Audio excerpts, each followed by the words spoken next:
আসসালামু আলাইকুম। আমি পলি। আমি এখন আপনাদের একটি উপন্যাস পড়ে শোনাচ্ছি। উপন্যাসের নাম বাঈজী কন্যা। লিখেছেন জান্নাতুল নাইমা। পর্ব সংখ্যা ৪৬ থেকে ৪৮ পর্যন্ত, সবগুলো একসাথে পড়ে শোনাচ্ছি।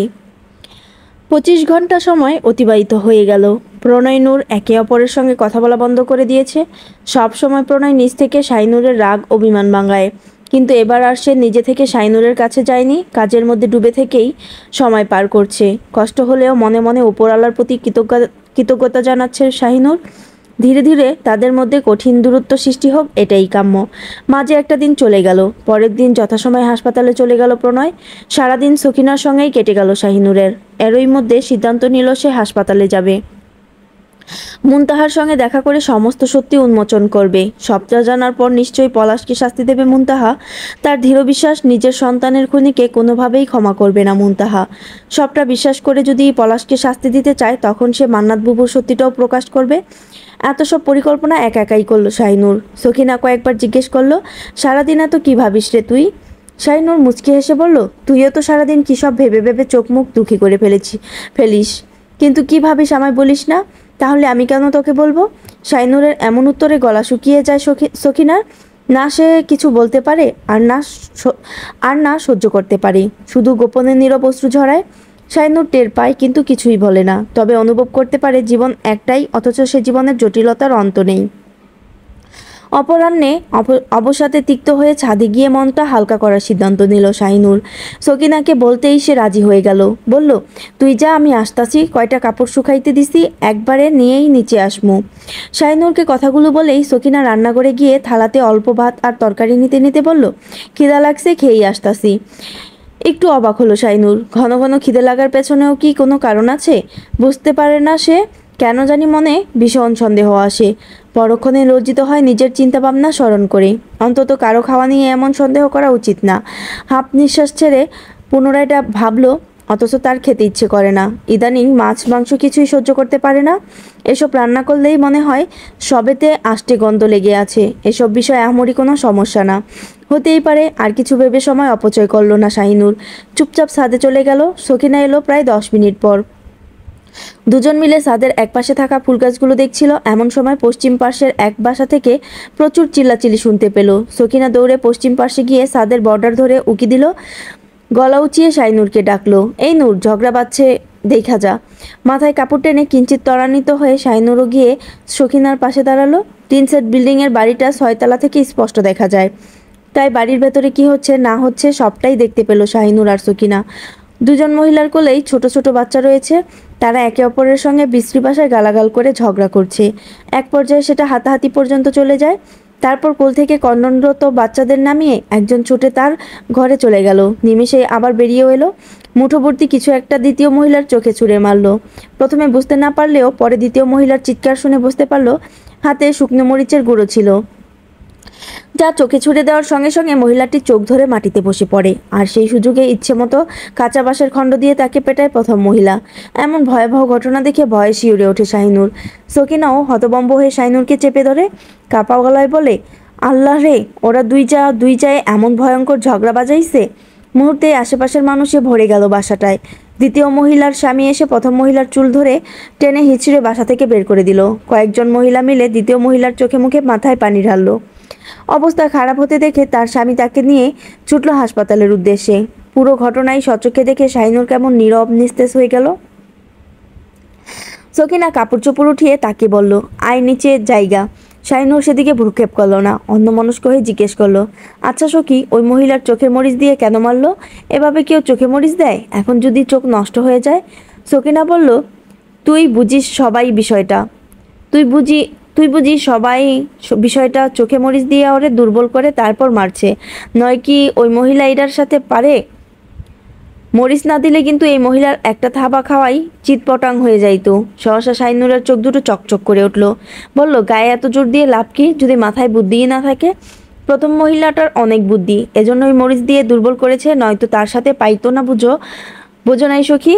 খুব বুঝেছি। আসলে গায়ের জোরের চেয়েও বুদ্ধির জোর বেশি। তৎক্ষণাৎ দক্ষিণ আকাশ থেকে উত্তর আকাশে একটি বিমান শব্দ করে চলে গেল। শাহিনুর মাথা তুলে আকাশ পানে তাকিয়ে দেখলো সেই দৃশ্য। তারপর শান্ত দৃষ্টিতে সকিনার দিকে তাকালো। মিষ্টি হেসে বলল, সত্যি বুদ্ধি থাকলে কত কিছুই করা যায়, গায়ের জোর দিয়ে এসব সম্ভব হয় না। যেমন এই যে আকাশ পথেও মানুষ চলাচল করতে পারে, কত শত মানুষ নিয়ে বিমান চালক বিমান চালায়, এইটা তো গায়ের জোরে না, বুদ্ধির জোরেই। কি বুদ্ধি মানুষের! হায় রে দুনিয়া, কত রঙই যে দেখলাম। প্রণয় ফিরল রাত 9টায়। শাহিনুর তার জন্য খাবার বেড়ে 1 ঘন্টা সময় অপেক্ষা করলো, কিন্তু প্রণয় এলো না। শেষে শোবার ঘরে গিয়ে দেখলো ঘুমিয়ে পড়েছে প্রণয়। দীর্ঘশ্বাস ছেড়ে ঘরে এসে 12 কয়েক ডাকলো। সে ডাক শুনে বিরক্তি সুরে প্রণয় বলল, ডাকাটাকি বন্ধ করে নিজের মতো খেয়ে শুয়ে পড়ো, আমি বাইরে থেকে খেয়ে এসেছি। যদিও কথাটা বিশ্বাস করলো না শাহিনুর, তবুও প্রণয়কে আর ডাকলো না, খাওয়ার জন্য বলল না। নিজেরও খাওয়ার ইচ্ছে ছিল না, কিন্তু পেটে ব্যথা করছিল বলে অল্প খেয়ে শুয়ে পড়ল। শাহিনুর খাচ্ছে কিনা তা অবশ্য আড়ালে দেখে নিয়ে স্বস্তিতে ঘুমিয়ে পড়েছে প্রণয়। আগামীকাল মুনতাহাকে হাসপাতাল থেকে বাড়ি নিয়ে যাওয়া হবে, তাই যা করার আজ রাতেই করতে হবে। কথা মাথায় রেখে অতি গোপনে মাঝরাতে কোয়ার্টার থেকে হাসপাতালে গেল শাহিনুর। সেখানে গিয়ে দেখলো মুনতাহা জেগেই আছে। শাহিনুরকে দেখে প্রচণ্ড অবাক হলো মুনতাহা, কিছুটা সন্দেহী দৃষ্টিও নিক্ষেপ করলো। সেসবে পাত্তা না দিয়ে শাহিনুর প্রথমে জিজ্ঞেস করলো অরুণার শবনমের কথা। মুনতাহা জানালো তারা চলে গেছে। শাহিনুর কিছুটা অবাক হলো, অসুস্থ মেয়েটাকে একা রেখে চলে গেছে বলে? পলাশ আছে বলেই অরুণা শবনম নিশ্চিন্তে বাড়ি ফিরে গেছে, এ সত্যিটা গোপন করলো মুনতাহা। এতদিন পর তার স্বামী মুখ ফিরে চেয়েছে তার দিকে, এ খবর বেশি কানে দিতে চায় না, বেশি চোখে পড়ুক এটাও চায় না, না জানি কার নজর পড়ে যায় আবার। সন্ধ্যার দিকেই পলাশ ঢাকা থেকে সোজা হাসপাতালে এসেছে। এসে মুনতাহাকে জড়িয়ে ধরে অনেক সময় কান্নাকাটি করেছে, বুঝিয়েছে সন্তান হারানোর বেদনা। মুনতাহাকে বুকে জড়িয়ে ধরে বলেছে তার পাপের শাস্তি সে পাচ্ছে, ক্ষমা চেয়েছে মুনতাহার কাছে, কথা দিয়েছে সে সুস্থ হলেই আবারও সন্তান নেবে তারা। এত ভালোবাসা পেয়ে দিশেহারা হয়ে গেছে মুনতাহা। তার স্বামী কেন তাকে ফেলে চলে গিয়েছিল, কোথায় বা গিয়েছিল, সেসব কিছুই জানতে চাইল না, বরং উপরওয়ালার নিকট কৃতজ্ঞতা জানালো মানুষটার পরিবর্তন দেখে। সন্তান হারানোর যন্ত্রটা অনেকটাই লাঘব হলো স্বামীর ভালোবাসা পেয়ে। এসবের কিছুই জানলো না শাহিনুর। ভাগ্যক্রমে সে যখন এসেছে তার মিনিট 5 পূর্বে পলাশ কিছু সময়ের জন্য পাঁচফোড়ন গিয়ে গেছে। মুনতাহাকে কথা দিয়ে গেছে ঘণ্টাখানিকের মাঝেই ফিরে আসবে। প্রণয়ের বলা সমস্ত কথা মুনতাহাকে খুলে বলল শাহিনুর। বিশ্বাস করানোর জন্য এটাও বলল সে চাইলে প্রণয়ের থেকে প্রমাণও নিতে পারে। সমস্ত কথা শুনে আচম্বিতে শাহিনুরের গালে কষিয়ে এক থাপ্পড় মারল মুনতাহা। মৃদু চিৎকার দিয়ে বলল, কালনাগিনী, তোর এত বড় সাহস, তুই আমার স্বামীকে আমার সন্তানের খুনি বলিস? শাহিনুরের চোখ বেয়ে অশ্রু ঝরতে লাগলো। মুনতাহার দুপা আঁকড়ে ধরে বলল, বিশ্বাস করুন মেজো ভাবি, আমি মিথ্যা বলছি না। মুনতাহা বিশ্বাস করলো না, শাহিনুরকে ধাক্কা দিয়ে সরিয়ে দিল। হাউমাউ করে কেঁদে দিয়ে বলল, হায় আল্লাহ রে, আমার স্বামী খারাপ বলে সেই সুযোগে এই বাইজির বাচ্চা তারে আমার সন্তানের খুনিও বানাইতে চাইছে। যদি আমাকে খুন করতো, আমাকে মেরে ফেলতে চাইতো, বিশ্বাস করতাম, কিন্তু নিজের সন্তান বিশ্বাস করি না। কিছু সময় পূর্বে যে মানুষটা সন্তানের জন্য আকুতি মিনতি করলো, তার কাছে ক্ষমা চাইলো, সেই মানুষটা তার সন্তানের খুনি হতে পারে কোনোভাবেই বিশ্বাস করলো না মুনতাহা। উল্টো ভুল বুঝলো শাহিনুরকে, ভাবলো পলাশের মাঝে খারাপ বৈশিষ্ট্য আছে বলেই সুযোগ পেয়ে সদ্ব্যবহার করছে শাহিনুর। তাই ক্রোধে কাঁপতে কাঁপতে শাসিয়ে বলল, তুই কি ভেবেছিস এসব বলে আমার স্বামীর বিরুদ্ধে আমাকে নিয়ে তাকে শাস্তি দিবি? কোনোদিন পারবি না, আমি বেঁচে থাকতে তা হতে দেব না। তোর আসল রূপটা ওনাকে যখন বলবো তখন দেখবি উনিও ঘৃণায় মুখ ফিরিয়ে নেবে তোর থেকে, আর স্ত্রী হিসাবে এটাই আমার অনেক বড় প্রাপ্তি হবে। ব্যর্থ হয়ে কোয়ার্টারে ফিরে এলো শাহিনুর। প্রধান দরজা আটকে যখন পিছন ঘুরলো, তৎক্ষণাৎ বসার ঘরে বাতি জ্বলে উঠল। কিঞ্চিত চমকে উঠল শাহিনুর। কাঠিন্য রূপে সহসা সামনে এসে দাঁড়ালো প্রণয়। দুহাত আড়াআড়ি ভাঁজ করে দাঁড়িয়ে অগ্নিচক্ষুতে তাকিয়ে চোয়াল শক্ত করে বলল, আমি যদি এখন তোমায় কঠিন শাস্তি দিই, ভুল হবে কি? কেঁপে উঠল শাহিনুর। শান্ত কণ্ঠে শুধালো, শাস্তির কারণ?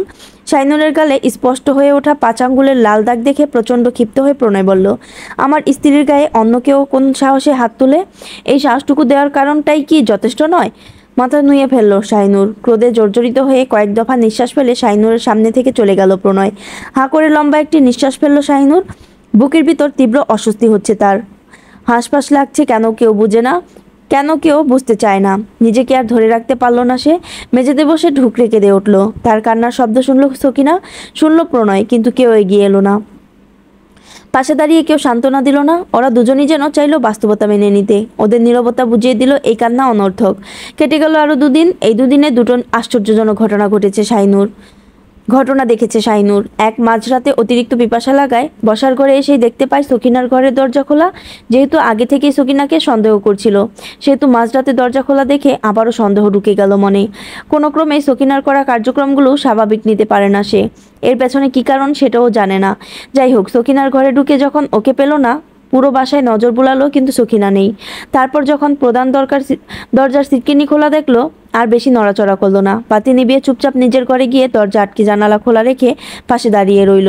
সখিনা এলো সখিনা এলো 20 মিনিট পর। ওড়না দিয়ে মুখ পেঁচানো ছিল তার, তবুও চিনতে অসুবিধা হয়নি শাহিনুরের। কিন্তু এই ঘটনায় তীব্র সন্দেহ জন্মালো যখন সখিনার হাতে একটি বাঁশি দেখতে পেল সে। নিমিষেই চোখ দুটো বন্ধ করে কল্পনায় রঙনের হাতে থাকা বাঁশিটির দৃশ্যটি মনে পড়ে গেল। এমন সময় এমন দৃশ্য কেন মনে পড়লো জানে না, শুধু জানে এই সখিনার ভেতরে কিছু একটা রহস্য রয়েছে যা তাকে শীঘ্রই বের করতে হবে। দ্বিতীয় দফায় আশ্চর্যজনক ঘটনাটি হলো সকিনার কাছে একটি ছোট্ট বাটন মোবাইল ফোন রয়েছে যা অতি গোপনে ব্যবহার করে সে সবসময় ভয়ে গুটিয়ে থাকার ব্যাপারটা অনেক আগেই ধরেছিল শাইনুর। কিন্তু গত দুদিনে যা সব দেখেছে এতে সকিনাকে বেশ নজরেই রাখছে। সকালবেলা হাসপাতালে যাওয়ার সময় প্রণয় বলল আজ রাতে সে ফিরবে না। প্রথমে একটু রাগ হলেও পরক্ষণে রাগটুকু নিঃশেষ করে দেয় শাইনুর, শুধু মাথা নাড়িয়ে সম্মতি দেয়। কিঞ্চিত রাগান্বিত হয়ে প্রণয় তৎক্ষণাৎই বেরিয়ে পড়ে। কি জানি সত্যি কাজের জন্য ফিরবে না নাকি শাইনুরের প্রতি এক সমুদ্র অভিমান জমেছে বলেই ফিরবে না। সারাদিন হাঁসফাঁস করেই কাটলো শাইনুরের। একবার ভাবলো প্রণয়কে ফোন করে বলবে আপনি তাড়াতাড়ি ফিরে আসুন, আপনাকে ছাড়া ফাপড় লাগে আমার। পরক্ষণে নিজের মনকে সান্ত্বনা দিল, যা হচ্ছে তোর ভালোর জন্যই হচ্ছে নূর, মানিয়ে নে। নিজেকে হাজার আটকাতে চেয়েও পারল না শাইনুর। প্রণয়কে ফোন করে বলল আপনার কি সত্যি রাতে কাজ আছে? গম্ভীর কণ্ঠে প্রণয় জবাব দিল তোমার কি মনে হয় আমি মিথ্যা বলেছি? আমার খুব ফাপড় লাগছে, রাতে যদি আরও বেশি লাগে। টেলিফোনের ওপাশ থেকে দীর্ঘ একটি নিঃশ্বাসের শব্দ ভেসে এলো। সেই শব্দ শুনে নীরব হয়ে গেল শাইনুর। ক্ষণকাল চুপ থেকে প্রণয় বলল 10টার মধ্যে ফেরার চেষ্টা করব, দেরি হলে 11টা বাজবে, তবুও আসবো। আশা করি এটুকু সময় কোনোভাবে কাটিয়ে দেবে। মৃদু হাসলো শাইনুর। যদিও তেমন কথা হয় না, বিছানায় এক হাত দূরত্ব রেখে ঘুমায়, তবুও মানুষটাকে ছাড়া এক রাত থাকবে ভাবতেই কেমন ফাপড় লাগছিল। সহসা মনে প্রশ্ন জেগে উঠল, এরপরও কি করে দুজন আলাদা হবে? রাত তখন 8টা বাজে। শাইনুর সকিনাকে বলছিল একাই খেয়ে নিতে, সে প্রণয় এলে খাবে। তবুও সকিনা ডাকলো তাকে। ডাকতে ডাকতে ঘরের ভিতর চলে এলো। শাইনুর বিরক্ত হয়ে বলল তোকে বললাম তো একাই খেয়ে নিতে। সকিনা ধীর পায়ে তার কাছে এসে ভয়াতুর কণ্ঠে বলল আমি অন্য কারণে এসেছি নূর। শাইনুর ভ্রু কুঁচকে উঠে বসলো। মনে মনে ভাবলো নিশ্চয়ই সকিনা কোনো বিপদে পড়েছে, আর সেই বিপদের কথাটাই এতদিন পর সাহস করে তাকে জানাতে এসেছে। হাজার হোক দুজনেই সেই ছোট্টবেলাকার সখী বলে কথা। শাইনুর নিঃশব্দে উঠে দাঁড়ালো। সখিনার দুকাতে ভরসার সহিত হাত রেখে বলল নির্ভয় বলে ফেল সখী, তোর জীবনের গুরুতর সমস্যা ঘটেছে বুঝতে পারছি, কিন্তু কি সমস্যা ধরতে পারিনি। তুই আমাকে সবটা খুলে বল, আমি আমার সর্বস্ব দিয়ে তোকে সহযোগিতা করব। কথাগুলো বলে শেষ করতেই শাইনুর খেয়াল করলো সখিনা বারবার ঢোক গিলছে, চোখে মুখে ভয় স্পষ্ট। কিঞ্চিত বিচলিত হয়ে সখিনার একটি হাত ধরে টেনে বসার ঘরে নিয়ে গেল। বলল তুই দাঁড়া, আমি তোর জন্য পানি নিয়ে আসছি। শাইনুর দ্রুত পায়ে রান্নাঘরে গিয়ে গ্লাসে পানি ভরছিল। এমন সময় সকিনা এসে ওর একটা হাত চেপে ধরলো। বলল আমি পানি খাবো না। শাইনুর শান্ত দৃষ্টিতে তাকিয়ে বলল ভয় পাচ্ছিস কেন, বলতো কি হয়েছে? আমার কিন্তু ধৈর্য ফুরিয়ে যাচ্ছে। গ্লাসে পানি ভরে শাইনুর দাঁড়িয়ে রইল, তার দৃষ্টি সম্মুখে কাঁপতে থাকা সকিনার দিকে স্থির। সকিনা 12 কয়েক ঢুক গিলে কম্পিত কণ্ঠে বলল আমার পেটে বাচ্চা আছে নূর, আমি অন্তঃসত্ত্বা। বজ্রাহত হয়ে তাকিয়ে রইল শাইনুর। হাত পা মৃদুকে পেয়ে উঠল তার। ফলস্বরূপ ভরা গ্লাস থেকে কয়েক ফোঁটা পানি নিচে পড়তে শুরু করলো। সকিনার আতঙ্কিত মুখশ্রীতে তাকিয়ে বিস্মিত হয়ে কাপা গলায় বলল তোর তো বিয়ে হয়নি। সকিনা মাথা নাড়িয়ে না করলো। শাইনুর পুনরায় বলল তাহলে তোর পেটে কার বাচ্চা? সকিনা এবার ঘামতে শুরু করলো। শাইনুর উত্তেজিত হয়ে বলল কার বাচ্চা তোর পেটে? আমি তোরে বলতে পারবো না। ক্রোধিস্বরে শাইনুর বলল মার খাবি তুই সখী, এই বাচ্চা কার সেটা তুই না বললে আমি কিন্তু খুঁজে বের করব। সকিনা এবার আশপাশ ভীত দৃষ্টি নিক্ষেপ করে বলল তুই আমারে বিশ্বাস করবি তো? আশ্চর্য হয়ে শাইনুর বলল আমি তোকে অবিশ্বাস করতে পারি? ভরসা দেওয়ার জন্য জোরপূর্বক কথাটি বলল শাইনুর। সঙ্গে সঙ্গে চোখ বন্ধ করে কাঁপতে কাঁপতে সকিনা বলে ফেলল ডাক্তারবাবু। আকস্মাৎ এ ঝড়ের তাণ্ডব কতটা ভয়াবহ হবে শাইনুর বা সকিনা কেউ কল্পনাও করতে পারেনি। শাইনুর নিজেও ভাবতে পারেনি তার ডাক্তার সাহেবকে নিয়ে এমন কথা শুনে প্রথমবারের মতো অন্য এক মানুষে রূপান্তরিত হবে সে। সকিনার মুখ থেকে এমন একটি কথা শুনে নিমিষেই অন্য এক শাইনুরের সৃষ্টি হলো, যেন যে শাইনুরের আগে পড়ে শুধু ধ্বংস আর ধ্বংস। প্রিয় সখীর মুখ থেকে এমন একটি কথা শুনলো যা তাকে মুহূর্তেই সেই শাইনুরকে তৈরি করে ফেললো, যে শাইনুরকে তৈরি করতে চেয়েছিল বাইজি শারমিন শায়লা। সেই শাইনুর তৈরি করলো যে শাইনুরের হাতে সেদিন রাতে প্রাণ হারিয়েছিল সবুরউদ্দিন। হাতে থাকা পানি ভর্তি কাচের গ্লাসটি দেয়ালে বাড়ি দিয়ে ভেঙে ফেললো শাইনুর। ভয় পেয়ে পিছিয়ে গেল সকিনা। শাহিনুরের বীভৎস চেহারা দেখে বাকশক্তি হারিয়ে ফেলল সে, কিন্তু দমে রইল না শাহিনুর। হিংস্রভাবে গর্জন তুলে সকিনার এক হাত টেনে দেয়ালে ঠেস দিয়ে হাতের তালুতে ভাঙা কাচের গ্লাসটি চৌকা অংশ ঢুকিয়ে দিল।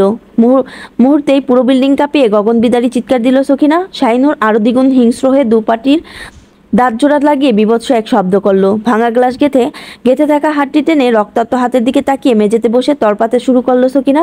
তবুও মায়া হলো না শাহিনুরের। ওর চুলের মুঠিতে শক্ত করে চেপে ধরে চিৎকার করে বলল, এবার বল এই বাচ্চার বাবাকে। সকিনা তরপাতে তরপাতে বলল, ডাক্তারবাবু। অসহনীয় হয়ে পাগলের মতো চারদিকে অস্বাভাবিক দৃষ্টিতে তাকালো শাহিনুর। রান্নাঘরের এক কোণে বড়সড় একটি বটি দেখতে পেল। আর দেরি না করে সেই বটিটা নিয়েই সকিনার পেটের উপর পা চেপে ধরে গলায় বটি ধরল। ভয়ে সিটিয়ে গেল সকিনা। কণ্ডনরত কণ্ঠে বলল, তুই আমারে মারিস না, মারিস না। বাঘের মতো গর্জন দিয়ে উঠল শাহিনুর। তাহলে সত্যি করে বল এই বাচ্চার বাবাকে। আমি যা কইছি সত্যই কইছি রে। এবার যেন শাহিনুরের ভয়ানক কথা শুনে অন্তরাত্মা কেঁপে উঠল সকিনার। শাহিনুর সন্তর্পণে বটিটা তার গলার মাঝ বরাবর ধরে ক্রোধে জর্জরিত হয়ে কাঁপতে কাঁপতে বলল, আমার সতীন হওয়ার খুব শখ, তাই না রে? আমার ডাক্তার সাহেবের বাচ্চার মা হওয়ারও খুব শখ। তোর এই শখ আমি থাকতে কোনোদিন পূরণ হবে না। তুই যা বলেছিস তা যদি সত্যি হয় তাহলে তোকে এখনই মরতে হবে। নূর বলে আত্মচিৎকার করে উঠল সকিনা। শাহিনুর তর্জনী উঁচিয়ে বলল, একদম চুপ। আমি বেঁচে থাকতে ডাক্তার সাহেবের সন্তান তোর পেটে আসবে আর আমি বাঁচিয়ে রাখবো? সকিনা শরীর ছেড়ে দিল। অশ্রুসিক্ত নয়নজোড়া বদ্ধ করে আহত সরে বলল, আমার অসহায়ত্বের সুযোগ তোর স্বামী নিচ্ছে বলে তুইও নেবি? মনে রাখিস তোর জামাইও কিন্তু ওই জমিদার বাড়ির ছেলে। প্রণয় এলো রাত 11টার পর। আসা মাত্রই এক গ্লাস ঠান্ডা পানি সামনে ধরল শাহিনুর। প্রণয় অবাক হয়ে প্রগাঢ় চাহনিতে তাকালো। প্রণয়ের সুগভীর দৃষ্টিজোড়ায় নম্র দৃষ্টি নিক্ষেপ করলো শাহিনুর। ইশারায় পানির গ্লাস নিতে বলল। প্রণয় একইভাবে তাকিয়ে এই গ্লাস ধরে পানি পান করলো। হরিণাক্ষীর দৃষ্টিজোড়ায় ডুবে গিয়ে বোঝার চেষ্টাও করলো প্রেয়সীর হৃদয়ে চলা ভাবনাগুলোকে। সম্পূর্ণভাবে বুঝে ওঠার আগেই গ্লাস ফেরত নিয়ে মৃদু পায়ে চলে গেল শাহিনুর। যাওয়ার আগে অবশ্য বলে গেল তার জন্য খাবার প্রস্তুত করবে। সে যেন পোশাক পরিবর্তন করে দ্রুত খেতে যায়। পোশাক পরিবর্তন করে খেতে এলো প্রণয়। এসেই দেখলো অত্যন্ত মনোযোগ সহকারে খাবার বাড়ছে তার অতি সুদর্শনীয় বধূটি। তার দীঘল কালো চুলগুলো বাঁধন ছাড়া হওয়াতে বারবার কাজে ব্যাঘাত ঘটাতে চাইছে। শুভ্র মুখশ্রীতে কিঞ্চিত বিরক্তির ছাপ স্পষ্ট হয়ে উঠেছে, যা তার সৌন্দর্যের মাত্রা আরও বহুগুণ বাড়িয়ে দিয়েছে। সব গুছিয়ে লেবু কাটার জন্য রান্নাঘরে গেল সে। প্রণয় এক মনে তাকিয়ে দেখতেই থাকলো তাকে। পুনরায় যখন ভোজনালয়ে ফিরে এলো, শাহিনুর তাকে আগাগোড়া দৃষ্টিপাত করে প্রণয়ের দৃষ্টি যেন ঝলসে যাওয়ার উপক্রম হলো। মস্তিষ্ক কেমন অসাড় হয়ে গেল। আনমনেই ভাবল, আজ কি পূর্ণিমা? পূর্ণিমা ছাড়াই এমন শুভ্রাংশ কাছে পাওয়ার মতো ভাগ্যবান পুরুষ কি সত্যিই সে? খাওয়ার প্রতি মনোযোগ ছিল না, তবুও খেতে হলো। খাওয়ার ফাঁকে একবার প্রশ্ন করলো, এই গরমে চুল খুলে রেখেছো কেন? এমনিতেই ফাপড় লাগে, এভাবে থাকলে আরো সমস্যা হবে। সকিনার সঙ্গে যা সব ঘটনা ঘটলো আজ, নিজেকে স্বাভাবিক করতে করতে আর চুল বাঁধার সময় পায়নি সে। সেসব কথা চেপে গিয়ে শান্ত গলায় বলল, শোবার আগে বেঁধে নিব। আর কথা না বাড়িয়ে খাওয়া শেষ করে শোবার ঘরে গিয়ে শুয়ে পড়ল প্রণয়। শাহিনুর নিঃশব্দে একবার সকিনার ঘরে উকি দিল। সকিনা ঘুমিয়ে পড়েছে। তার হাতে থাকা সাদা ব্যান্ডেজটার দিকে ক্ষণকাল তাকিয়ে রইল সে, যা সে নিজেই বেঁধে দিয়েছে। আহত হাতটি দেখে তাচ্ছিল্য হেসে বিড়বিড় করে বলল, আমি যেমন ভালোবেসে কাছে টানতে পারি, তেমন তীব্র ঘৃণায় ছুঁড়ে ফেলতেও পারি। প্রয়োজনে আঘাত করতেও জানি, প্রয়োজন ফুরালে সে আঘাত ছাড়িয়েও তুলতে পারি। ভেবেই হাফ নিঃশ্বাস ছেড়ে নিজের ঘরে চলে গেল সে। চুল বেঁধে ঘুমানোর প্রস্তুতি নিতে নিতে ঘণ্টাখানেক সময় ব্যয় হলো। মাঝরাত তখন। প্রণয়ের পাশে গিয়ে গুটিসুটি হয়ে শুয়ে পড়ল শাহিনুর। প্রণয় টের পেলেও চুপ করে রইল। হঠাৎ শাহিনুর এক হাত বাড়িয়ে প্রণয়ের কাঁধ স্পর্শ করলো। বলল, ঘুমিয়ে পড়েছেন? সঙ্গে সঙ্গে প্রণয় জবাব দিল, বলো। এদিকে ফিরুন। ফিরল প্রণয়। শাহিনুর মৃদু হাসলো। প্রণয়ের দুহাত টেনে ধরে বুকের ভিতরটা ফাঁক করে নিজের জায়গা করে নিল। তারপর গুটিসুটি হয়ে বুকে মুখ গুজে দিয়ে শক্ত করে জড়িয়ে ধরলো। সহসা এমন আচরণ পেয়ে হতভম্ব হয়ে গেল প্রণয়। হুটহাট দূরে যাওয়া আবার হুটহাট কাছে আসা বড়ই অদ্ভুত লাগে তার। রাগ হয় সে, রাগ থেকেই নিজে থেকে ধরল না। শাহিনুর মৃদুস্বরে বলে উঠল, ডাক্তার সাহেব আপনাকে যে খুব ভালোবাসি। হৃদস্পন্দন কেঁপে উঠল প্রণয়ের। আচমকাই দুহাতে পিঠ চেপে ধরে বুকের আরো গভীরে টেনে নিল প্রিয় অর্ধাঙ্গিনীকে। আদুরে স্পর্শে মাথায় আলতো চুমু খেলো। বলল, ভালো যখন বেশিই ফেলেছ, দূরত্ব আনার বৃথা চেষ্টা করো না। তোমার আমার ভালোবাসায় দূরত্ব মানায় না চন্দ্রকান্তা। দুর্বল কণ্ঠে পুনরায় শাহিনুর বলল, ডাক্তার সাহেব ভীষণ ভালোবাসি আপনাকে। হেসে ফেলল প্রণয়। কিঞ্চিত দূরে ঠেলে শাহিনুরের কন্দনরত মুখশ্রীতে দৃষ্টি বুলালো। বুকের ভিতর অতিরিক্ত সুখ অনুভূতি হওয়াতে উন্মাদ হয়ে উঠল। শাহিনুরের লালচে নাকের ডগায় আলতোভাবে কামড় দিয়ে বলল, পুড়িয়ে পুড়িয়ে সোনাখাটি করছেন বেগম সাহেবা। সহসা চমকে উঠল শাহিনুর। অশ্রুসিক্ত নয়নে এক পলক প্রণয়কে দেখেই পাশ ফিরে শুয়ে রইল। মুচকি হেসে গভীর হলো প্রণয়, কিন্তু ফিরল না শাহিনুর। ধীরে ধীরে কানের কাছে মুখ নিয়ে আবারও প্রণয় বলল, কাছে ডেকে দূরে সরে যাও, এ কেমন ছলনা তোমার বেগম সাহেবা? আচম্বিতে ফিরে তাকিয়ে আবারও জড়িয়ে ধরল শাহিনুর। কাপা গলায় বলল, আপনার বুকে শান্তিতে ঘুমাতে চাই, আমার খুব ক্লান্ত লাগছে, আমি একটু আরাম চাই। হাসলো প্রণয় প্রণম হাসলো প্রণয় পরম স্নেহে ভালোবাসায় ঘাড়ে অদর ছুঁয়ে দিয়ে ফিসফিসিয়ে বলল, তোমার স্থানে তুমি ঘুমাবে, বাধা কোথায়? শেষ রাত অব্দি বুকের মধ্যখানে আগলে রাখলো শাহিনুরকে। নিবৃত্তে যতনে পরম সুখে তন্দ্রাচ্ছন্ন হলো শাহিনুর। সারা রাত মাথায় হাত বুলিয়ে দিল প্রণয়। অনুভব করলো তার বউ একটু যত্ন, একটু ভালোবাসার তৃষ্ণায় তৃষ্ণার্ত হয়েছিল, যা মিটিয়ে দিতে একটুও কৃপণতা করেনি সে। ভোর রাতেই ঘুম ভেঙে যায় শাহিনুরের। দেখতে পায় প্রিয়তমের উষ্ণ বুকে মুখ গুজে ঘুমাচ্ছিল সে। প্রণয়ের ভারী নিঃশ্বাসের শব্দে টের পায় মানুষটা ঘুমাচ্ছে। অল্প মাথা উঁচিয়ে চট করে স্বামীর ললাটে চুমু খেয়ে আবারও মাথা রাখে তার উষ্মময় উন্মুখ বুকটায়। পরম শান্তিতে দু চোখের পাতা এক করে সে কয়েক পল অতিবাহিত হতেই আচম্বিতে মস্তিষ্কে বিচরণ শুরু হয় গতরাতে সখিনার বলা সেই কথাগুলোর, যা তার সমস্ত সত্তাকেই ভয়ানকভাবে নাড়িয়ে দিয়েছিল। সত্যের শক্তি এতটাই ধারালো হয় যে সাধারণ মানুষের পক্ষে তা মিথ্যা দিয়ে আটকে রাখা সম্ভব হয় না। মিথ্যা জড়বস্তুর মতো, তাকে যেভাবে যেখানে ছুড়ে দেওয়া হবে সেখানেই ঠাঁই পাবে, কিন্তু সত্যি নিজ ক্ষমতায় প্রতিনিয়ত হাওয়ায় ভাসতে ভাসতে প্রকাশ পায়। এটাই বাস্তবতা, এটাই চিরন্তন সত্য। যেমন সত্য চন্দ্র সূর্য, তেমন সত্য সত্যের শক্তি।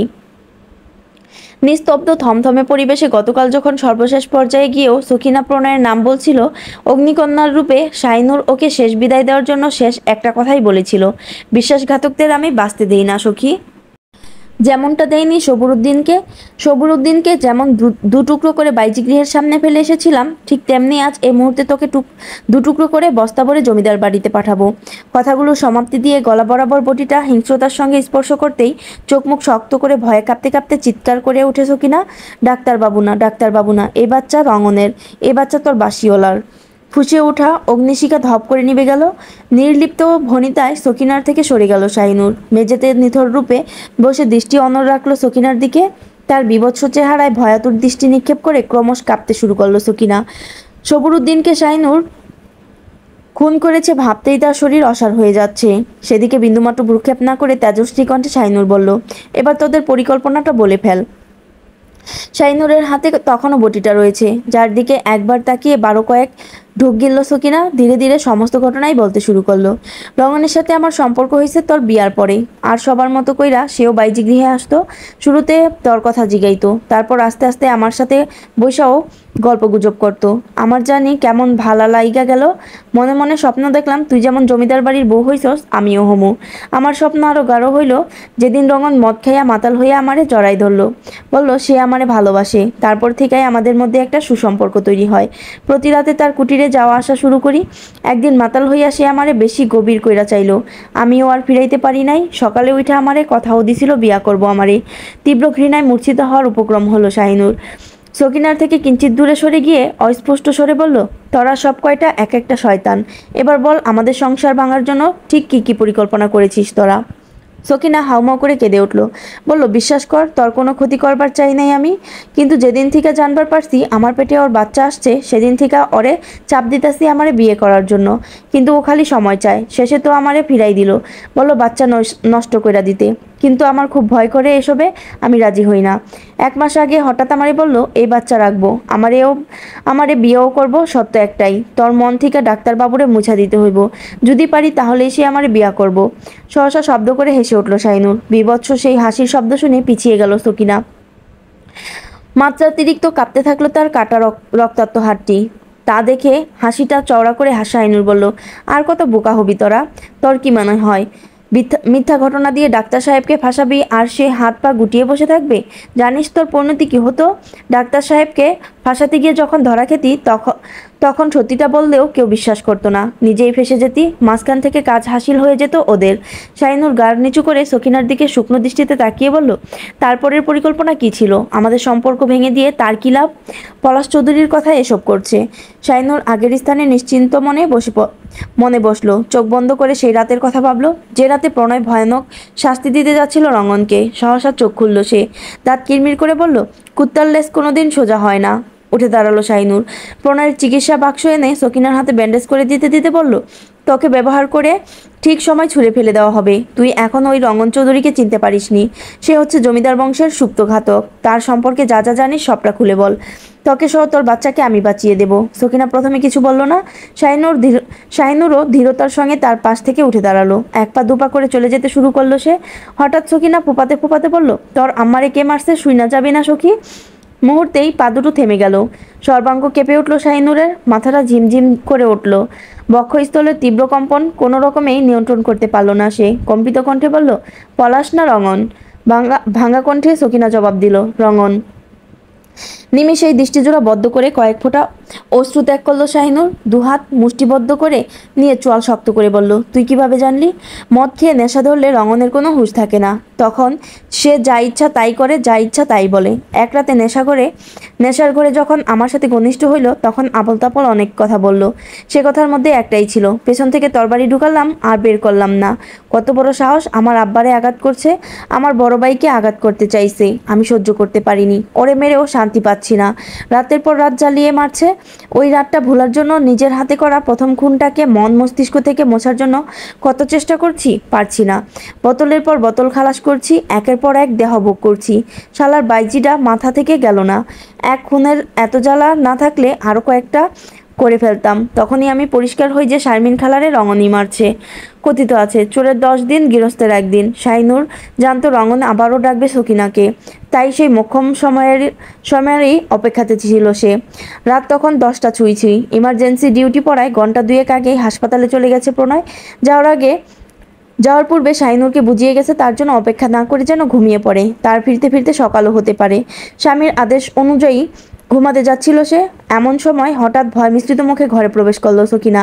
তাকে দেখে শাহিনুর উদ্বিগ্ন কণ্ঠে বলল, ও ফোন করেছে। দেরি না করে তৎক্ষণাৎ মাথা নাড়ল সকিনা। শোয়া থেকে শটান হয়ে বসে পড়ল শাহিনুর। রহস্যঘন একটা হাসি দিয়ে পুনরায় শুধালো, ওই কুটিরেই যেতে বলেছে? পূর্বের ন্যায় মাথা নাড়ল সকিনা। শাহিনুর উষ্ঠা ধরে হাসিটুকু বজায় রেখেই আদেশ করলো, বলে দে যাবি। সকিনা কম্পিত কণ্ঠে বলল, যাবার আগে বাইজি গৃহ থেকে 2 বোতল কস্তুরি নিতে বলছে। শাহিনুর মুচকি হেসে বলল, 3 বোতল নেব, তুই নিশ্চিন্তে ঘুমিয়ে পড়। অমাবস্যার দ্বিতীয় রজনী। পূব আকাশে খণ্ডিত চাঁদটি স্পষ্ট হয়ে জানান দিচ্ছে তার উপস্থিতি। হাসপাতাল গেট থেকে 1 মিনিট পথ হেঁটে গিয়ে একটি সিএনজিতে উঠল শাহিনুর। উদ্দেশ্য বাইজি গৃহ। তার পরনে ছাই রঙা একটি সুতি শাড়ি, মাথা থেকে কোমর অবধি বড়সড় ওড়ানি দিয়ে মোড়ানো, যার ফলে সহজেই চেনার উপায় নেই সে কে। 17 মিনিটের মাথায় বাইজি গৃহে পৌঁছালো শাহিনুর। সেখানে গিয়ে দেখা করলো বাইজি গৃহের ভিতর রেশমার সঙ্গে। সকিনার জন্মদাত্রী রেশমা খাতুন। প্রধান ফটকের ডান পাশে চৌচালা ছোট্ট একটি ঘরে ছিল রেশমা খাতুন। শাহিনুর দেখল সে শিল দিয়ে পাটাতে ফিকে সবুজ রঙের ফলগুলো পিষে রস বের করে একটি বাটিতে রাখছে। নির্লিপ্ত দৃষ্টিতে তাকিয়ে ধীর পায়ে রেশমার দিকে এগিয়ে এলো শাহিনুর। মৃদু হেসে বলল, তৈরি? রেশমা স্থির দৃষ্টিতে তাকিয়ে মাথা নাড়ালো। শাহিনুর আর দেরি করল না। উড়ানির ভেতর থেকে একটি কাচের বোতল বের করে বাটিতে থাকা সমস্ত রস বোতলে ঢেলে নিল। রেশমা কাপা কণ্ঠে বলল, আমার ডর করে রে মা। মৃদু হাসে শাহিনুর জবাব দিল, আমি যদি ভয় না পাই তোমরা কেন ভয় পাবে? তোমাদের গায়ে একটাও আঁচও লাগতে দেব না, বিশ্বাস রাখো। দীর্ঘশ্বাস ছেড়ে বোতলে মুখ মেরে উড়ানির ভেতর থেকে আরও 2টি বোতল বের করলো। হঠাৎ রেশমা শাহিনুরের হাত চেপে ধরে বলল, তুই স্বামী সংসার সব হারাবি দেখিস। এটা আমি জানি। এই হারানোর সুর পুরনো নতুন নয়। রেশমাকে আর কিছু বলার সুযোগ না দিয়ে ধীর পায়ে বেরিয়ে গেল শাহিনুর। রেশমা আঁচলের মুখ ঢেকে হু হু করে কেঁদে উঠল। জ্যোৎস্নার রাত্রিতে ঘন জঙ্গলের পথ ধরে এগিয়ে যাচ্ছে শাহিনুর। বুকের ভেতরটা তীব্র উত্তেজনায় কাঁপছে তার, তবু দমে নেই সে। চারপাশে ছোট বড় অগণিত গাছপালা, যত এগুচ্ছে ততই যেন গভীর অরণ্যে হারিয়ে যাচ্ছে। সহসা মাথার উপর দিয়ে এক ঝাঁক বন্য পাখিরা উড়ে গেল। আতঙ্কিত হয়ে বুকের ভিতরে ধরাস করে উঠল। 12 কয়েক ঢোক গিলে স্মরণ করল আম্মাকে, আম্মার কথাগুলোকে। আপন মনেই বলে উঠল, বাঘ কখনো বাঘ মারে না, কুকুর কখনো কুকুর মারে না, কিন্তু মানুষ মানুষ মারে। পায়ের গতি বাড়িয়ে দিল শাহিনুর। দূরবর্তী স্থানে গুটি কয়েক শিয়ালদের চিৎকার শুনতে পেল, যার ফলে তার হৃদস্পন্দন দ্রুত চলতে লাগলো। হঠাৎ চলতি পা থামিয়ে দিল, প্রাণ ভরে শ্বাস নিল। আকাশপানে তাকিয়ে জলজল করে ওঠা তারাদের দিকে দৃষ্টিপাত করলো। শরীর এবং মনে তাজা হয়ে উঠল খুনের নেশা। আর দেরি সইতে পারল না। প্রায়ই ছুটেই উপস্থিত হলো রঙনের ছোট কুটিরের সামনেই, যেখানেই অল্প স্বল্প অনেক স্মৃতি রয়েছে তার এবং তার বাসিওয়ালার। না, তার বাসিওয়ালা নয়, তার বিশ্বাস হত্যাকারীর। শাইনুর কুটিরের ভেতরে প্রবেশ করতেই দেখলো নেশায় বুঁদ হয়ে বসে আছে রঙন। অতিরিক্ত নেশা হয়ে যাওয়ার ফলে তাকে দেখে তেমন কোনো প্রতিক্রিয়া দেখালো না, কেবল ঢুলো ঢুলো দৃষ্টিতে তাকিয়ে থাকলো। শাইনুর তার ধারালো দৃষ্টি ছুড়ে দিয়ে দৃঢ়চিত্তে এগিয়ে গিয়ে শান্তভাবে তার পাশে বসলো। তৎক্ষণাৎ রঙন দুহাতে তার চোয়াল জোড়া চেপে ধরে বিক্ষিপ্ত কণ্ঠে বলে উঠল, তোমার মাঝে আমি আজকেও নূরকে দেখতে পাচ্ছি সকিনা। মেকি হেসে নিজের গালে চেপে ধরা রঙনের হাত দুটো জোরপূর্বক ছাড়িয়ে শাইনুর বলল, নূরকে কেন? মুনতাহাকে দেখা উচিত ছিল।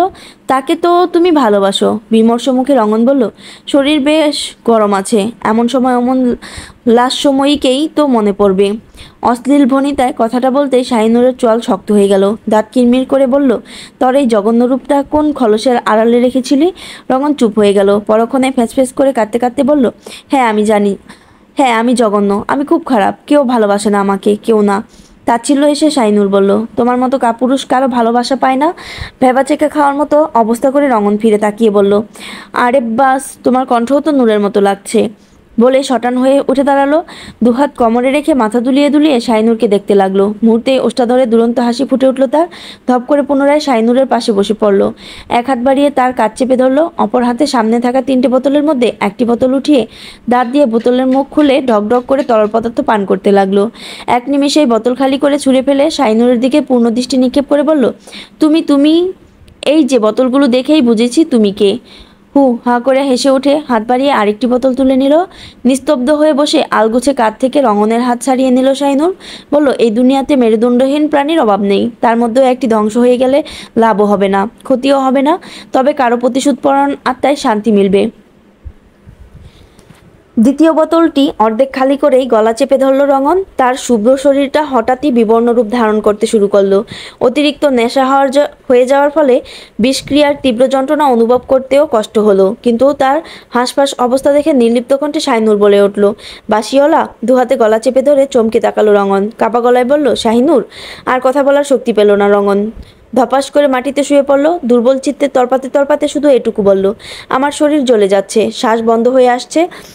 সেসব কোনো কথাই কানে নিল না শাইনুর। সে বেশ উৎসাহের সহিত রঙনের দিকে ঝুঁকে বলল, এই বোতলটা যেটাই তুমি সর্বপ্রথম কস্তুরী ভেবে পান করলে, ওখানে কি ছিল জানো?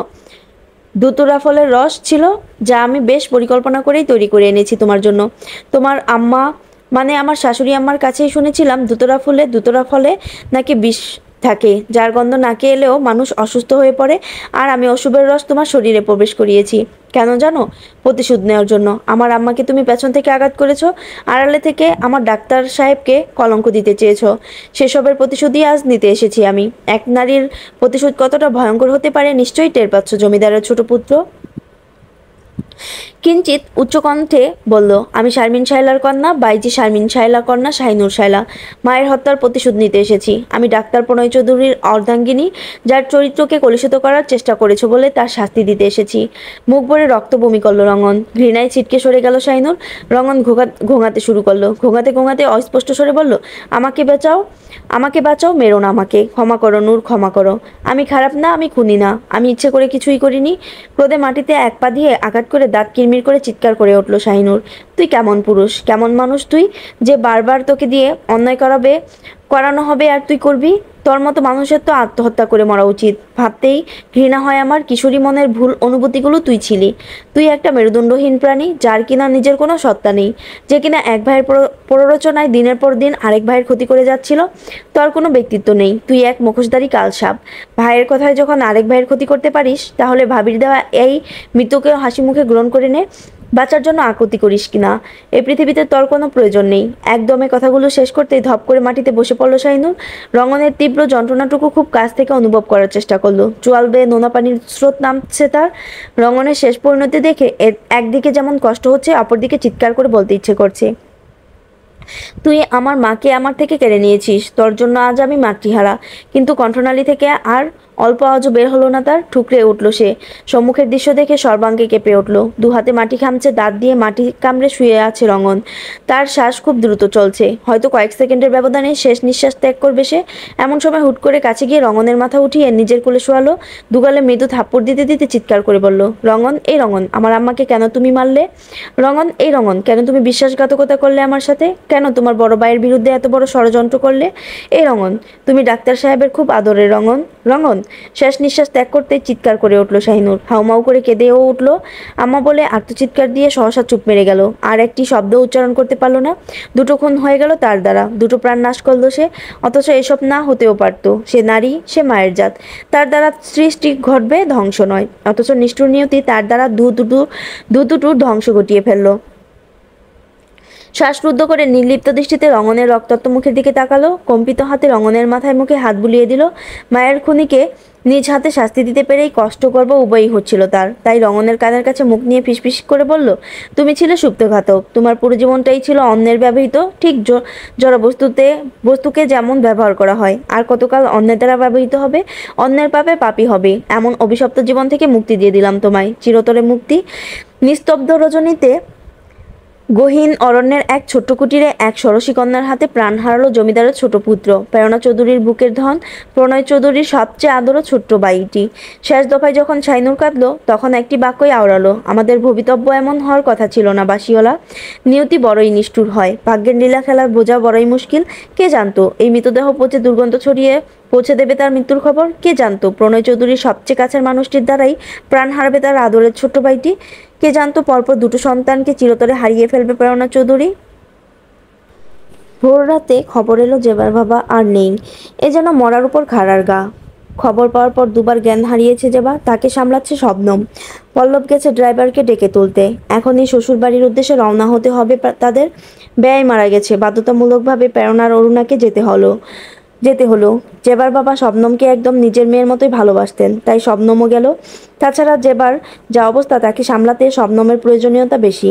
যাওয়ার পূর্বে মুনতাহাকে পলাশের দায়িত্বে রেখে গেল। মেয়েটা অসুস্থ, সুস্থ থাকলেও অবশ্য যেতে পারতো না। পলাশ তাকে যেতে দিত না। অঙ্গনের দায়িত্ব দিয়ে গেল বৃত্তদের উপর। পলাশকে প্রেরণা বলে গেল, সে যেন মুনতাহার খেয়াল রাখে। রঙন এলে যেন বলে দেয় অঙ্গনের খেয়াল রাখতে। এবাড়ির খবর প্রণয়ের কাছে পৌঁছাতেই সেও একবার জেবার বাড়ি গিয়ে দেখে এলো, মশাইকে একবার জেবার বাড়ি গিয়ে দেখে এলো, তাও এই মশাইকে। শাইনুর সাথে আসতে চেয়েছিল, কিন্তু সাথে নেয়নি প্রণয়। গতরাতে হাসপাতাল থেকে আসার পর শাইনুরকে বিছানায় ছটফট করতে দেখেছে সে। কাছে এসে গা ছুঁতেই বুঝতে পারে ভয়াবহ জ্বর হয়েছে তার। থার্মোমিটার দিয়ে জ্বর মেপে দেখে 103 ডিগ্রি জ্বর। শেষ রাত পর্যন্ত মাথায় জলপট্টি দিতে দিতেই কেটেছে তার। জ্বর যখন অনেকটা কমে এসেছে, তখনই পাঁচফোড়ন গৃহ থেকে জেবার বাবার মৃত্যুর খবর এসেছে। এমত অবস্থায় শাইনুরকে সখিনার দায়িত্বে রেখেই চলে গেছে সে। সারাদিন ঘুমেই কাটলো শাইনুরের। বিকেলের দিকে প্রণয় এসে সময় দিল তাকে। শাইনুর কেমন ঘুমিয়ে রয়েছে, শরীর খারাপ ভেবে প্রণয় তেমন কিছু বলল না, শুধু সেবা যত্ন করে গেল। কিছুই খেতে পারছিল না মেয়েটা। শেষে নিজ হাতে ফল কেটে জোর করে খাওয়ালো। খাওয়ানোর মাঝে অবশ্য একটি প্রশ্ন করলো, গত মাসে তোমার স্ত্রীর মিস গেছে, এ মাসেও গেল, অথচ এ বিষয়ে নিজে থেকে কিছুই জানাচ্ছ না আমাকে। এটা কি ইচ্ছে করে নাকি না বুঝেই? কিঞ্চিত নড়ে উঠল শাহিনুর। নির্বাক দৃষ্টিতে তাকিয়ে রইল প্রণয়ের দিকে। প্রণয় তার উত্তর পাওয়ার অপেক্ষাতে ছিল, কিন্তু হঠাৎ ফোন বেজে উঠল তার।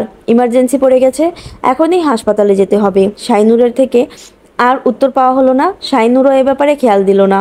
তার মন মস্তিষ্ক জুড়ে শুধু রক্তে রঞ্জিত সবুরুদ্দিন মুখভর্তি রক্তে রঙনের শেষ নিঃশ্বাস ত্যাগ করার মুহূর্তেও ঘুরপাক খাচ্ছে। জাগতিক কোনো নিয়মের মধ্যে যেন সে নেই। জাগতিক কোনো মায়াও যেন স্পর্শ করতে পারবে না তাকে। সে কে? সৃষ্টিকর্তা কেন এই ধরনের বুকে ঠাঁই দিয়েছে তাকে? তার এই ছোট্ট জীবনের অর্থ কী? সে সব প্রশ্নের উত্তর খুঁজে বেড়াতেই কেবল মশগুল সে। সন্ধ্যার পর বারান্দায় গ্রিলে মাথা ঠেকিয়ে দাঁড়িয়েছিল শাইনুর। এমন সময় সখিনা এসে জানালো, টেলিফোন বাজছে। হয়তো প্রণয়ই ফোন করেছে তার খোঁজ নেওয়ার জন্য। রুদ্ধশ্বাস ছেড়ে ধীর পায়ে এগিয়ে গেল শাইনুর। সে ভেবেছিল প্রণয় ফোন করেছে, কিন্তু না, ফোন করেছে অঙ্গন। শাইনুর থমকানো কণ্ঠে বলল, অঙ্গন ভাই তুমি? ওপাশ থেকে অঙ্গনের ঘোঙানির শব্দ ভেসে এলো। কোনো কথাই সে স্পষ্টভাবে বলতে পারল না, শুধু বলল, নতুন ভাবি, ভয় ভয়, ব্যথা, রক্ত। শাইনুরের পুরো শরীরে বিদ্যুৎ ঝলকানি দিয়ে উঠল। সম্বিত ফিরে পেয়ে চিৎকার করে উঠল, কি হয়েছে তোমার ভাই? আমি এখনই আসছি, ভয় পেও না, এখনই আসছি আমি। সকিনাকে কিছু বলার মতো সময়ও ব্যয় করলো না শাহিনুর। এক প্রকার দৌড়েই বেরিয়ে পড়ল সে। তার মস্তিষ্ক এতটাই নিরস ছিল যে সম্ভাব্য বিপদটি নিয়ে বিন্দু পরিমাণও শঙ্কিত হলো না। সকিনা তার পিছু নিতে চাইলে বাইরে থেকে দরজা আটকে চলে গেল। পাঁচফোড়ন গৃহে প্রবেশ করলো শাহিনুর। মুহূর্তেই তার সর্বাঙ্গে অদ্ভুত এক শক্তি এসে ভর করলো। এই শক্তি তার দেহের না মনের নিজেই বুঝতে পারলো না। তবে লক্ষ্য লক্ষ্য করলো বরাবরের মতো সদর দরজার পাশে আজ চন্দন দাঁড়িয়ে নেই। রাতের সময়টা ঠিক কত জানা নেই শাইনুরের, তবে আসার পথে এশার আজান শুনতে পেয়েছে সে। এমন সময় চন্দন নেই। অবাক হয়ে দৃঢ় পায়ে গৃহের ভিতরে প্রবেশ করলো। যত এগুতে লাগলো ততই যেন হৃদস্পন্দন বাড়তে থাকলো তার। এ যেন ঠিক মরা মানুষ তাজা হওয়ার মতো অনুভূতি। কিন্তু একই আজ পাঁচফোড়ন গৃহটা মৃতপুরীর মতো লাগছে কেন? নাতিশীতোষ্ণ আবহাওয়াতেও তিরতির করে ঘামতে শুরু করলো তার সারা দেহ। একজন বৃত্তকেও নজরে পড়লো না। কয়েকজন বৃত্তদের নাম ধরে ডাকলো, কিন্তু কারো সাড়া পেল না। যতদূর জানে মুনতাহা গৃহেই রয়েছে, তাই কিছুটা স্বস্তি নিয়ে অঙ্গনের কক্ষের দিকে পা বাড়ালো। অঙ্গনের কক্ষের সামনে পৌঁছাতেই বড়সড় একটা ধাক্কা খেলো শাইনুর। অঙ্গনের কক্ষের ধারে বড়সড় একটা তালা ঝুলছে। প্রচণ্ড উদ্বিগ্ন হয়ে তড়িৎ গতিতে খোলা জানালার পাশে গিয়ে কক্ষের ভিতরে উকি দিতেই দেখলো অঙ্গন পালঙ্কে শুয়ে ঘুমাচ্ছে। তার ডান হাত ব্যান্ডেজ করা, ব্যান্ডেজের উপর রক্তের দাগ স্পষ্ট দেখতে পেল। এক ডুব গিলে মৃদু কণ্ঠে কয়েকবার ডাকলো, অঙ্গন ভাই, অঙ্গন ভাই। অঙ্গন ভাই ডাবল ডোজের ওষুধ খেয়ে বেগুড়ে ঘুমোচ্ছে ময়না পাখি। হতভম্ব হয়ে সহসা পেছন ঘুরতেই পলাশ চৌধুরীর উদ্ধত চেহারাটি স্পষ্ট দেখতে পেল। নিমেষেই বুকের ভেতর স্যাদ করে উঠল শাহিনুরের। সম্ভাব্য বিপদটি স্পষ্ট হয়ে উঠল চোখের সামনে। পাশ কাটিয়ে পালিয়ে যেতে উদ্যত হতেই পলাশ খাবলে ধরল তার হাত। সঙ্গে সঙ্গে চিৎকার করে উঠল শাহিনুর, মেজোভাবি, মেজোভাবি আপনি কোথায়? পুরো বাড়ি আজ আমার নিয়ন্ত্রণে চলবে। মুনতাহাকেও ডাবল ডোজের ঘুমের ওষুধ দিয়ে বিছানায় ফেলে রাখছি। আমার হাত ছাড়ুন, নয়তো খুব খারাপ হয়ে যাবে। কিছুই খারাপ হবে না সোনা পাখি, আমার ময়নাটা এত ছটফট করে না। আচম্বিতে পলাশের হাতে কামড় বসিয়ে ছুটে পালানোর চেষ্টা করলো শাহিনুর। পলাশ চট করে ওর কমল উদরে শক্ত হাতে চেপে ধরে একদম নিজের শরীরের সঙ্গে ঝাপটে ধরল। শাইনুরের পবিত্র কমল দেহের অর্ধেকাংশে নিজের অশ্লীল হাতের বিচরণ ঘটালো। পাগলা কুকুরের মতো কামড় বসালো ঘাড়ে। শরীরের সমস্ত শক্তি দিয়েও নিজেকে ছাড়াতে পারল না শাইনুর। শেষে বসে পড়ল মেঝেতে। পলাশ বিকৃত ভঙ্গিতে হেসে দিয়ে বলল, উপস, পুরোই হরিণের বাচ্চা। না না, খরগোশের বাচ্চা। না না, বাইজির বাচ্চা। আসো, তোমার আমার দুর্দান্ত একটি বাসর সাজানো হয়েছে। এমন সুখ দেব যে আজকের পর পলাশ ছাড়া সব পুরুষের নাম ভুলে যাবা। একদম ভুলিয়ে দেব। তবে আমার আফসোস একটাই, তোমার প্রথম রাতের আনাড়িপনায় যে সুখ প্রণয় পাইছে সেটা আমি পাইলাম না। খালি চোখ ভরে দেখেই গেছি। উফ, কি জিনিস মাইরি। শেষ কথাটায় সহসা দৃষ্টিজোড়া জ্বলে উঠল শাহিনুরের। লজ্জায় ঘৃণায় পৃথিবীর সমস্ত মায়া ত্যাগ করতে ইচ্ছে করলো। মানুষ এতটা নীচ কি করে হয়? তার আর প্রণয়ের পবিত্র সম্পর্কটুকু এই নরপিচাসটা এভাবে অপবিত্র করে দিয়েছে। ছি! শাহিনুরের দেহের বাজে বাজে কামুক দৃষ্টি ছুড়ে দিয়ে বিকৃত ভঙ্গিতে হেসে ওঠে পুনরায় পলাশ বলল, কি গো, ওঠো, দেরি হয়ে যাচ্ছে তো। আমার যে আর তর সইছে না। সঙ্গে সঙ্গেই উঠে দাঁড়িয়ে পালাতে চেষ্টা করলো শাহিনুর, কিন্তু পারল না। পলাশ তার শাড়ির আঁচল টেনে পুরো শাড়িটাই খুলে নিল। নিজের অর্ধনগ্ন দেহটি নিয়ে লজ্জায় ঘৃণায় পিছমুখী হয়ে ঘুরে দাঁড়ালো শাহিনুর। পলাশ পুনরায় ওর দিকে এগিয়ে আসতে উদ্যত হতে শাহিনুর চিৎকার করে সাহায্য চাইতে চাইতে গৃহ ছেড়ে বেরিয়ে গেল। কিন্তু এই অবস্থায় এখন কোথায় যাবে? আশপাশে একটা কাকপক্ষীকেও খুঁজে পাওয়া গেল না। সদর দরজার সামনে যেতেই দেখলো সেখানেও বড়সড় তালা ঝুলছে। এবার শাহিনুর আতঙ্কিত হয়ে কাঁপতে শুরু করলো। তার মানে পলাশ চৌধুরী পূর্ব পরিকল্পিত ঘটনাই এখন ঘটাচ্ছে। দিশাহারা হয়ে গেল সে। নিঃশ্বাস প্রশ্বাসের তীব্র অস্থিরতায় বীভৎস এক শব্দের সৃষ্টি হলো। শরীরের রন্ধ্রে রন্ধ্রে পুনরায় খুনের নেশা তীব্র হয়ে উঠল তার। চোখ বন্ধ করে স্মরণ করলো আম্মাকে। কথা দে মা, জান দিবি তবু ইজ্জত নিতে দিবি না। কথা দিলাম আম্মা জান, নেব, তবুও ইজ্জত নিতে দেব না। আম্মার আদেশ আম্মাকে দেওয়া তার প্রতিশ্রুতি স্মরণ হতেই মনে তীব্র সাহস জুগিয়ে দৌড় দিল বাইজি গৃহের পথে। শব্দ পেল আরও একজোড়া পায়ের। পলাশ চৌধুরী আসছে, তার ইজ্জত নিতে আসছে। হু হু করে বিকৃত ভঙ্গিতে হাসছে আর বলছে, আজ তোমাকে আমার হতেই হবে শাইনুর শায়লা। এই পলাশ চৌধুরীর না পাওয়া বলতে এক তুমি ছাড়া আর কিছুই নাই। কিভাবে নিজের স্বাদ মেটাতে হয় তা খুব ভালো করেই জানে পলাশ চৌধুরী। সেই কবেই তোমাকে পাওয়ার বড় স্বাদ জেগেছে মনে। কি নিষ্ঠুর আমার ভাই! চোখ ধাঁধানো এই সৌন্দর্য এমন লাস্যময়ী দেহখানি একাই ভোগ করার জন্য কেড়ে নিল। কিন্তু আমিও তার বড় ভাই। তার আগে এই দুনিয়ায় আমি এসেছি, কেড়ে নেওয়াতে তার চেয়ে অনেক বেশি দক্ষ আমি। পলাশ চৌধুরীর বলা কথাগুলো কর্ণকুহরে পৌঁছাতেই শাইনুর আপন মনে ভাবল, আম্মাকে দেওয়া প্রতিশ্রুতি পূরণ করার সঠিক সময় এসে গেছে। আজ হয় মারবে নয়তো মরবে। একজন পুরুষের সঙ্গে পেরে ওঠা সহজ নয়। অনিশ্চিত ভবিষ্যতের কথা ভেবেই একবার ডাক্তার সাহেবকে স্মরণ করলো। প্রণয়ের গম্ভীর দৃষ্টিজোড়া আদুরে স্পর্শ স্মরণ হতেই শ্বাসরুদ্ধ হয়ে এলো। বুকের মধ্যখানে কেঁপে উঠল। তার দৃঢ় বিশ্বাস প্রণয় ঠিক তাকে খুঁজতে আসবে। তার বিপদের কথা স্মরণ হলে রক্ষা করতেও আসবে। এমন বিশ্বাস মনে আসতেই তড়িৎ বেগে দুহাতের কবজিতে থাকা চুড়িগুলো খুলে সরু পথে পাশের চিহ্ন হিসেবে রাখলো। যদি প্রণয় এই পথে আসে অবশ্যই এই চুড়ি দুটো দেখে নিশ্চিত হতে পারবে। কয়েক পা ছুটে আবারও কানের দুলজোড়া খুলে দ্রুত ফেলে বাইজি গৃহের সদর দরজার সামনে দাঁড়িয়ে হাঁপাতে লাগলো। একবার ডাকলো রেশমা খালাকে। সাড়া না পেয়ে দ্রুত চুল থেকে খোপা খুলে সদর দরজার একপাশে শেষ চিহ্ন হিসেবে রেখে ভিতরে ঢুকে পড়ল। পাঁচফোড়ন গৃহে কড়া ডোজের ঘুমের ওষুধ খাওয়ানোর ফলে দুটো প্রাণ বেঘরে ঘুমোচ্ছে। ঘুম ভাঙলেই তারা যে নিজেদের এক নতুন পৃথিবীতে আবিষ্কার করবে তা কি ঘুমানোর পূর্বে ঘুণাক্ষরেও টের পেয়েছিল? গৃহের সকল বিদ্যুতের আজ ছুটি দেওয়া হয়েছে। ছুটির কারণ জানতে চাইলে পলাশ কঠিন চাহনি নিক্ষেপ করে রুহ কাঁপিয়ে দেয় তাদের। আদেশ করে ভোর হওয়ার আগে যেন পাঁচফোড়ন গৃহের আশেপাশে তাদের না দেখা যায়, এমনই আদেশ দেওয়া হয় চন্দনকেও, যে কিনা 20 বছর যাবৎ এই গৃহের দৌবারিক হিসাবে নিযুক্ত রয়েছে। বাইজি গৃহে সকল বাইজিদের আজ ছুটি দেওয়ার পাশাপাশি বন্দি করে রাখাও হয়েছে। বৃত্ত রেশমাকেও ছাড় দেওয়া হয়নি। বাইজি গৃহের গোপন কক্ষে সকল বাইজিদের সঙ্গে রয়েছে সে। হঠাৎ তাদের এভাবে বন্দিনী করে দেওয়ার পেছনে কী কারণ কেউ বুঝতে পারেনি। তবুও মালিকের আদেশ মানতেই হবে তাদের। বাইজি গৃহে প্রবেশ করার পর শাহিনুরের অবচেতন মন টের পেয়ে গেল সবটা। শেষ পর্যন্ত কঠিন লড়াইয়ের মুখোমুখি তাকে হতেই হবে। এই চিন্তাধারা মাথায় গেঁথেই সর্বপ্রথম বাইজি গৃহের রান্নাঘরে ঢুকলো। তারপর সেখান থেকে দ্রুত চলে গেল তার আম্মার কক্ষে। চিরপরিচিত সেই কক্ষ, যে কক্ষের চারিধারে মিশে আছে তার আম্মার শরীরের সুবাস, তার সুপ্ত এক মিষ্টি শৈশব। পুরনো স্মৃতিতে বেশিক্ষণ বিচরণ করলো না, দ্রুত দরজা আটকে দিল। সঙ্গে সঙ্গে ওপাশ থেকে হাতের থাবা পড়লো কাঠের দেয়ালে। সারা দেহের সঙ্গে সঙ্গে ঠোঁটজোড়াও তিরতির করে কাঁপছে শাহিনুরের। মস্তিষ্ক ফাঁকা ফাঁকা লাগছে, নিঃশ্বাস বন্ধ হয়ে আসছে। চিৎকার করে একবার ডাকতে ইচ্ছে করছে আম্মাকে। সত্যি সত্যি চিৎকার করে ডাকলো আম্মাকে। বদ্ধ করে থমথমে এক পরিবেশের সৃষ্টি হলো। আবারও এক চিৎকার দিল মান্নাত বুবু বলে। এ পর্যায়ে ধারে করাঘাত থেমে গেল। হিংস্র কণ্ঠে পলাশ বলল, এই মাগির বাচ্চা, দরজা খুল। যদি দরজা ভেঙে আসতে হয় একেবারে ছিঁড়া ফালামু তরে। শেষবার চিৎকার করে ডাক্তার সাহেব উচ্চারণ করলো শাহিনুর। হুহা করে হেসে উঠল পলাশ। বলল, তোর ডাক্তার সাহেব আজ তোকে বাঁচাতে আসবে না রে। সে আজ তার রুগী বাঁচাতে ব্যস্ত। তোর কি মনে হয় পলাশ চৌধুরী এত বড় উদ্যোগ নিচ্ছে পরিস্থিতির হাতে না রেখেই? হু হু করে কেঁদে উঠল শাহিনুর। কষ্ট হচ্ছে তার, তীব্র কষ্টে বুকটা ফেটে যাচ্ছে। একটাবার যদি ডাক্তার সাহেবকে জড়িয়ে ধরতে পারতো, একটাবার যদি ডাক্তার সাহেবের হৃদস্পন্দনের শব্দ শুনতে পেত, তবে বুকের ভিতরের এই তীব্র যন্ত্রণা অনেকটাই কমে যেত। রুদ্ধশ্বাস ছাড়ল শাহিনুর। এবার যদি সে নিজে থেকে দরজা না খুলে তবে সত্যি দরজা ভেঙেই ফেলবে পলাশ। কিন্তু সে তা চায় না। হয় আজ সে পৃথিবীর সবচেয়ে দুর্বল নারী হয়ে ধরা দেবে, নয়তো পৃথিবীর সবচেয়ে শক্তিশালী নারী হয়ে ধ্বংস করবে এই নরপিচাসকে। আর সময় নিল না শাহিনুর। মায়ের রেখে যাওয়া সেই অস্ত্রের দিকে ধাবিত হলো সে, যে অস্ত্র হাতে তুলে নিয়ে তার মা শিখিয়েছিল কিভাবে অমানুষদের বিনাশ করতে হয়।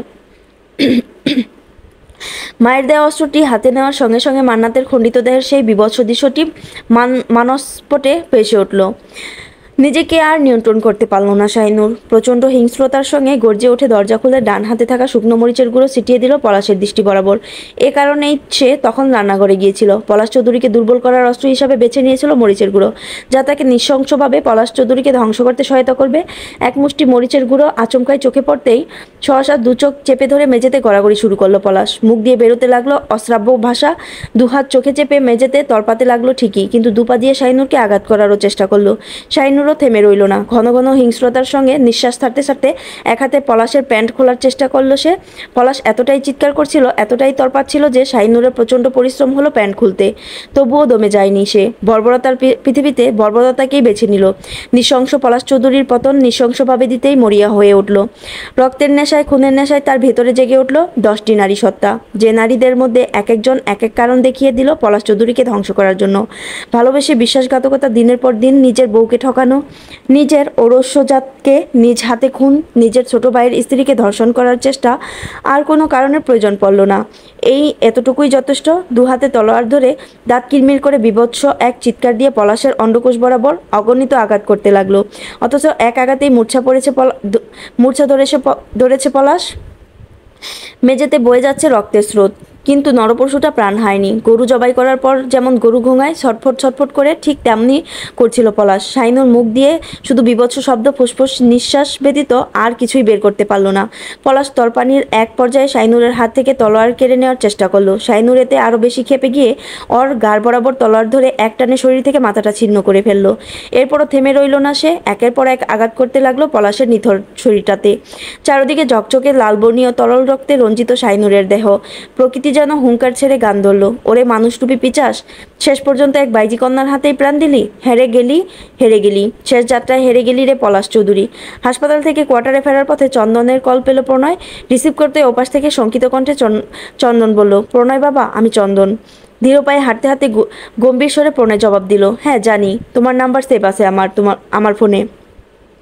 চন্দন হাউমাউ করে কেঁদে দিল। টাকার লোভে পড়ে পলাশের সমস্ত আদেশ সে পালন করেছে ঠিকই, কিন্তু তার ভেতরের ভালো মানুষটা ঠিক থাকতে পারছে না। তাই পাপকে ঘৃণা করে অবশেষে পুণ্যটাই বেছে নিল সে। একে একে সমস্ত ঘটনা খুলে বলল প্রণয়কে। প্রণয় তখন তার ফ্ল্যাটের সামনেই ছিল। চন্দনের কথা শুনে তরতর করে পিঠ দিয়ে ঘাম ঝরতে শুরু করলো তার। ফ্ল্যাটের প্রধান দরজা বাইরে থেকে লাগানো দেখে দ্রুত হস্তে সিটকিনি খুলল। ইতিমধ্যে চন্দনের কথা সমাপ্তি ঘটে গেছে। হাঁসফাঁস চিত্তে কোনো রকমে দরজা খুলে সকিনাকে চিৎকার করে ডাকলো। সকিনা দৌড়ে এসে কাঁদতে কাঁদতে বলল, সকিনা আমারে আটকাইয়া কই জানি গেল গা। এবার আর স্থির থাকতে পারলো না প্রণয়। সকিনাকে ঠাস করে একটা থাপ্পড় মেরে চিৎকার করে বলল, এটা আমাকে আগে জানানো উচিত ছিল। আর সময় নষ্ট করলো না প্রণয়। মোবাইল থেকে পুলিশ বন্ধু রমেশের নাম্বার বের করতে করতে রওনা দিল পাঁচফোড়ন গৃহের উদ্দেশ্যে। যাওয়ার পথেই রমেশকে জানালো দ্রুত তার বাড়ি চলে আসতে। তার ভাই পলাশকে গ্রেপ্তার করতে হবে। তার অপরাধ কি সেটা এই মুহূর্তে বলার সময় নেই। যা বলার সামনাসামনি হলেই বলবে। এদিকে সকিনা ভয়ে কোয়ার্টার থেকে পালিয়ে গেল।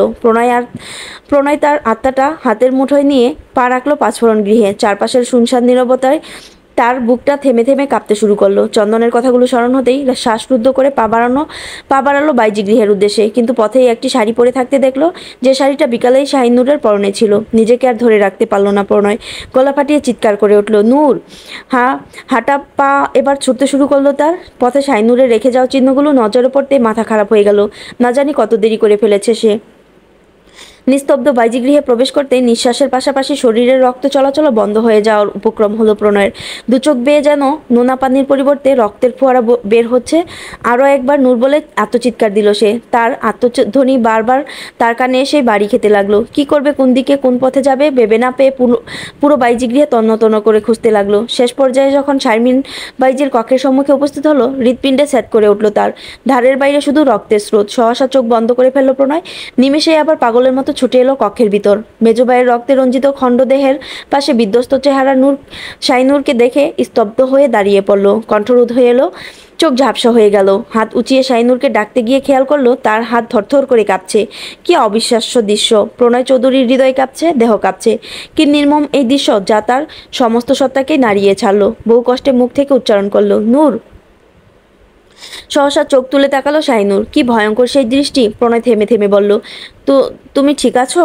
নির্লিপ্ত ভঙ্গিতে তাকিয়ে রইল শাহিনুর। অসহায় দৃষ্টিতে তাকিয়ে রইল প্রণয়। কেটে গেল কিছু সময়। তারপর হঠাৎ তলোয়ার হাতে উঠে দাঁড়ালো শাহিনুর। তার অর্ধনগ্ন দেহে পলাশের রক্তে মাখামাখি, তবুও ঘাড়ে দেওয়া পলাশের সেই কামড়ের চিহ্ন প্রণয়কে ফাঁকি দিতে পারল না।